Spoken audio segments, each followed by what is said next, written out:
all know one of the hottest topics that was on the 2025 season was superstar wide receiver Jerry Jeudy, man. Jerry Jeudy got a $40 million deal. He currently make $17.5 million a season, and this young man can't seem to haul in a football and save his life. And what's crazy about it is that the Browns got a history of paying a lot of guys that don't perform to the amount of money they giving them. Now look at Deshaun Watson. Deshaun Watson has got an $80 million deal, and he's sitting on a damn bench. It's so bad that they can't even get rid of him because no one else is going to be willing to pay him that money, and they can't deserve to take that salary hit on the books, dog. Well, it looked like the same scenario could be coming in for superstar wide receiver Jerry Jeudy. Jerry Jeudy, like I stated, is scheduled to make all this money for the 2026 season. One clash with Shedeur Sanders changed everything fast for Jerry Jeudy. And once Andrew Berry started moving quietly behind the scenes, the direction became obvious immediately. This wasn't just a small disagreement or a bad moment caught on camera. This was a warning sign. When a quarterback and a supposed top receiver are not aligned, the ripple effect spreads through the entire locker room fast. Now that fallout is only getting louder. Andrew Berry and Jimmy Haslam are clearly planning ahead, and it shows they already know this offense is not where it needs to be if Shedeur Sanders is the guy moving forward. You don't keep blaming the quarterback when the tools around him are clearly malfunctioning. That excuse only works for so long before the tape tells the truth. Wide receiver is already high on the priority list, and honestly, it would be shocking if it wasn't. If you are serious about developing a young quarterback, you give him real help, not post-game excuses or press conference spin. The front office understands draft picks are not just assets sitting on a board, they are protection for your quarterback's future. This isn't random planning or panic mode. This is a direct response to what went wrong on Sundays. Let's be honest about it. Shedeur Sanders didn't just need better wide receivers, he needed a real support system. Guards, tackles, a center, protection across the line. These are not luxury items in the NFL, they are necessities. Football is not complicated when you strip away the noise. If your quarterback is under pressure every snap and throwing to receivers who can't finish plays, the results will suffer no matter how talented he is. And yet, even through that chaos, Shedeur still showed flashes that matter. When the pocket held just a little longer, and when targets actually finished routes, the offense looked different immediately. That's why the internal belief hasn't disappeared. This team isn't just talking about sneaking into the playoffs anymore. They are talking about competing. That's not hype, that's logic. Give a talented quarterback time and weapons, and suddenly the ceiling shifts upward fast. The Browns understand this, and that's exactly why change is coming, whether people are ready for it or not. The Browns need offensive help, and I'm telling you right now, Andrew Berry and Jimmy Haslam is making it their business to use these to get for Shedeur on the offensive side. They need wide receivers, a left guard, right guard, center, and tackles for Shedeur Sanders, bro, to be successful. I feel like if they can give him those tangibles, they got a very, very high chance of making the playoffs. And I mean not just making the playoffs, making it far in the playoffs, possibly AFC championship type deal. It goes on to say Shedeur Sanders, the final 7 games of the season for the Browns, going 3-4 in those contests. He passed for 1,400 yards and threw for 7 touchdowns. Now, he did have a whopping 10 interceptions, but like I stated, a lot of those interceptions came due to players like Jerry Jeudy, and I ain't gonna name nobody else, bro, that cannot haul the ball in. Now, but one of the problems for Sanders was lack of weapons. Jerry Jeudy was slated to be the team's #1 receiver, but finished the season with just 50 catches for only 602. Now let's talk about Jerry Jeudy, because this part matters more than people want to admit. When you clash publicly or privately with your quarterback during the season, you better be backing it up on the field. And that simply did not happen. What showed up instead were drops, missed chances, broken timing, and visible frustration. That tension doesn't stay isolated. It spreads. Meanwhile, Shedeur Sanders took heat for interceptions that didn't tell the full story. Many of those plays came from receivers failing to finish routes or losing contested catches. If you're supposed to be the #1 option, you have to play like it. You don't point fingers. You answer with production. Jeudy talked, Jeudy clashed, and now the numbers are doing the talking for him. That's where the regret starts creeping in fast. Because the organization is clearly moving forward, and it doesn't look like they're waiting on anyone to catch up. Sometimes the most important news isn't loud. It's quiet. It's calculated. It's the kind that makes you pause and listen twice. And this moment right here feels exactly like that kind of shift. This matters because for once, it actually sounds like the Cleveland Browns are thinking clearly instead of guessing or hoping for miracles. The focus has finally shifted away from patchwork fixes and empty optimism. This is no longer about waiting for players to magically improve overnight. This is about real upgrades, real evaluation, and real accountability. Shedeur Sanders is not the problem with this offense, and anyone watching the tape closely already knows that. A young quarterback needs help, not pressure to carry an entire operation on his back. When the pocket collapses and routes fail to develop, even the best quarterbacks struggle. That's football reality, not opinion. If the Browns are serious about 2026, then adding a high-level offensive weapon isn't optional, it's mandatory. You don't waste years asking a quarterback to figure it out with limited tools. That's how careers stall. That's how confidence gets chipped away. You give him players who can separate, catch the ball clean, and turn routine throws into meaningful gains. Shedeur showed enough under difficult conditions to prove he belongs, even when everything around him was unstable. Let's not ignore the context. He played behind shaky protection and threw to receivers who didn't always help him finish plays. Mistakes happen in the NFL, but details matter. When a pass hits a receiver's hands and still ends up incomplete or tipped, that responsibility doesn't fall on the quarterback. That's where frustration starts boiling over. ClevelandBrowns.com has leaked some very, very important information. And I like hearing news like this, man, because this is the type of news that you want to hear. You want to hear big-time players coming and them actually getting more young guys to come in and possibly help the Browns make it over that hump for the 2026 season. It's being reported that the Browns projected to add all-American weapon for Shedeur Sanders. The Cleveland Browns need a makeover on the offensive side of the ball, and the team could opt to use one of its top picks in the NFL draft to give quarterback Shedeur Sanders a new weapon to work with. Guys, if it's to me, I think it's two things that especially when expectations don't match production.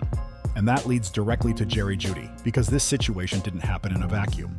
If you're supposed to be the top target, you don't disappear when the offense needs stability the most. Clashing with your quarterback during the season only makes things worse when the numbers don't back up the confidence. Talk is cheap in this league. Production isn't. This is where the Browns leadership has to be brutally honest with itself. Loyalty should never come before results. Comfort should never come before growth. If a receiver can't support the quarterback, then he's holding the offense back whether people want to admit it or not. Jeudy has had multiple chances, and the return has been average at best. That's not enough when you're trying to build something real around a young quarterback. Shedeur Sanders deserves better than inconsistent effort and broken chemistry. He deserves teammates who are locked in, reliable, and growing with him instead of working against the flow of the offense. This isn't about flash. This is about dependability. Replace the noise with effort. Replace the drops with consistency. Replace excuses with accountability. That's how this team moves forward the right way. Sometimes the loudest message doesn't come from a headline or a name on the back of a jersey. It comes from the numbers. It comes from who produces when it matters most. And this is exactly what happens when effort meets opportunity. You've got young players stepping in, earning trust, and actually producing when their number is called. That matters more than reputation ever will. Shedeur needs players he can depend on, not flashy names who fade away while a rookie tight end steps in and becomes the most trusted target on the roster. That tells you everything you need to know right there. It tells you the quarterback is making smart reads, and it tells you exactly who is really putting in the work when it matters. When the ball is moving through the middle of the field, that's not luck. That's trust, timing, and preparation lining up the right way. Pair that with Luke getting back into the mix, and now you're finally talking about balance on offense. Why force throws outside into tight coverage when you can move the chains inside and stay ahead of the sticks? Why not build an offense that actually lets your quarterback breathe instead of constantly asking him to escape chaos? That's how young quarterbacks grow confidence. That's how drives stay alive. Shedeur Sanders' success is tied to protection more than anything else, and this isn't complicated football theory. Give him time, and he finds people. Take that time away, and any young quarterback will struggle no matter how talented he is. That's why the offensive line matters so much. Guards, tackles, centers, those aren't luxury pieces you add when things are going well. Those are survival tools in the NFL. When the line holds, Shedeur looks calm, controlled, and in command of the offense. His feet stay clean, his eyes stay downfield, and the ball comes out on time. But when the protection breaks down, everything speeds up. Routes don't finish. Decisions get rushed. The entire offense starts playing catch-up instead of dictating the game. So the real question is simple. Do you want to see what Shedeur Sanders can actually do? Or do you want to keep guessing every Sunday? How many times do we need to watch pressure blow up promising drives before the message finally sinks in? What stands out now is the honesty coming from the Cleveland Browns front office. They're not pretending everything is fine anymore. They're not hiding behind excuses or injuries. They're saying it clearly. This offense needs work, and they're ready to invest in fixing it the right way. That's the mindset real teams have. You don't fix everything in one season, but you better start fixing the right problems immediately. If the offensive line gets reshaped and Shedeur keeps building chemistry with players who actually produce, why can't this offense take a real step forward? Why can't 2026 be the year it finally clicks? The foundation is already there. But here's where the conversation gets uncomfortable. Will the Browns actually finish the job? And how long can a name stay big when the results stay small? At what point does the money start asking its own questions? Franklin Jr. Now, Harold Franklin Jr. proved that he is like that. I think him and Shedeur, with Luke Floria coming back, they can add some big-time key weapons to help flourish that offense, bro. Long as they got offensive tackles and guards to help hold the line steady for Shedeur to find these guys, it's going to be lights out football for the 2026 season. Now, the first-year tight end caught a team high 72 passes for 631 yards, bro, and 6 touchdowns. And that's an all-team high. Now, with that being said, he ain't making $17.5 million, bro. He got way more yards than Jerry Jeudy. Now, the Browns general manager, Andrew Berry, acknowledged that the team will invest in improving the offense as a whole this offseason. He went on to say it's no secret that that's where we're going to invest most of our resources this season, Berry stated. A year ago, we decided to make the pivot that we did. You also realize that you're not going to be able to accomplish anything at once the roster get done. Now, the offensive line, that position group, I do imagine will have a fair amount of turnarounds as we go into the 2026 season. The situation with Jerry Jeudy puts a spotlight on a problem the Browns have struggled with for years. Paying big money to players who don't deliver when it counts is how teams get stuck. You can't just throw cash at a player and expect production to magically appear. Jeudy is making over $17 million a year, and yet consistency catching the football has been an issue. That's not bad luck, that's underperformance. When a player is supposed to be your go-to option and can't secure critical passes, it puts unnecessary pressure on the quarterback. Shedeur can only do so much when his top receiver doesn't finish plays. Shedeur Sanders' talent and potential are obvious, but momentum is hard to build when the weapons around him aren't reliable. This isn't about one bad game or one rough stretch. This is about week-to-week consistency, and that hasn't been there. What makes this even more frustrating is that this pattern isn't new for Cleveland. Just look at the Deshaun Watson situation. An enormous contract, limited flexibility, and now a player essentially stuck because moving him would mean taking a massive financial hit. That's what happens when money gets ahead of results. If the Browns truly want to move forward, they have to learn from these mistakes. Protect the quarterback. Invest in players who produce. Stop letting contracts dictate decisions instead of performance. It feels like a bad pattern repeating itself over and over again. When you keep paying big money to players who don't consistently produce, it locks the team in place and blocks real progress. That frustration isn't just about individual players failing to deliver. Coaching and management have to own their share of this too. At some point, accountability has to reach the top. Kevin Stefanski has been around this offense long enough that better planning and sharper adjustments should already be baked in. Instead, what we've seen are questionable decisions about who gets trusted and how expensive players are used. When your highest-paid wide receiver can't consistently help your quarterback, that's not just a roster issue. That's a system problem. It points to failure on multiple levels. Player evaluation missed, coaching strategy misaligned. And meanwhile, Shedeur Sanders is left carrying a heavy load without the structure he needs to succeed.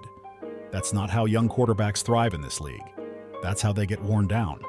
And yet, even through all of that, Shedeur has shown flashes that can't be ignored. He's shown poise, awareness, and the ability to elevate when things briefly stabilize. That's not luck. That's talent fighting through dysfunction. If the Cleveland Browns truly want to move forward, the focus has to be clear and direct.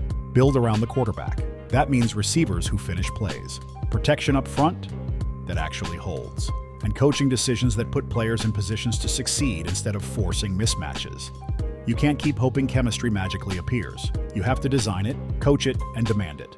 This is where the Jerry Jeudy situation becomes impossible to ignore. The contract and the production simply don't match. Continuing to lean on that mismatch risks dragging the entire offense backward. This isn't personal. This is professional football. Results matter more than reputation.